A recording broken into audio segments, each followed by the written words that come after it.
फार वर्षांपूर्वी एका दूरच्या गावात जिथे घनदाट जंगल आणि उंच पर्वत होते तिथे माया नावाची एक धाडसी मुलगी राहत होती. मायाला लहानपणापासूनच प्रवासाची आणि नवनवीन गोष्टी शोधण्याची खूप आवड होती.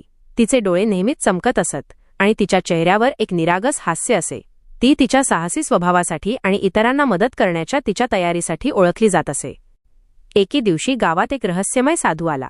त्याच्या चेहऱ्यावर सुरकुत्या होत्या आणि त्याचे डोळे ज्ञानाने भरलेले होते. त्याने गावकऱ्यांना सांगितले की जवळच्या पर्वतांमध्ये एक प्राचीन मंदिर आहे जिथे एक चमत्कारी रत्न लपलेले आहे. हे रत्न ज्याच्या हाती लागेल त्याला असीम शक्ती मिळेल. पण हे मंदिर शोधणे खूप कठीण होते आणि तिथे जाण्याचा मार्ग अनेक संकटांनी भरलेला होता. गावकऱ्यांनी साधूच्या बोलण्यावर विश्वास ठेवला नाही, पण मायाला मात्र या गोष्टीमध्ये खूप रस होता. तिला वाटले की हे रत्न शोधून ती तिच्या गावाला मदत करू शकते. तिने ठरवले की ती त्या रत्नाला शोधण्यासाठी जाईल. तिने आपल्या प्रवासाची तयारी केली आणि तिच्या धाडसी मित्रांना तिच्यासोबत येण्याची विनंती केली, पण तिच्या मित्रांनी नकार दिला. त्यामुळे मायानं एकटीच त्या धोकादायक प्रवासाला सुरुवात केली. तिला वाटेत अनेक अडचणी आल्या. तिला घनदाट जंगलातून जावं लागलं, उंच डोंगर चढून जावं लागलं आणि तिला अनेक जंगली प्राण्यांचा सामना करावा लागला. पण मायानं हार मानली नाही.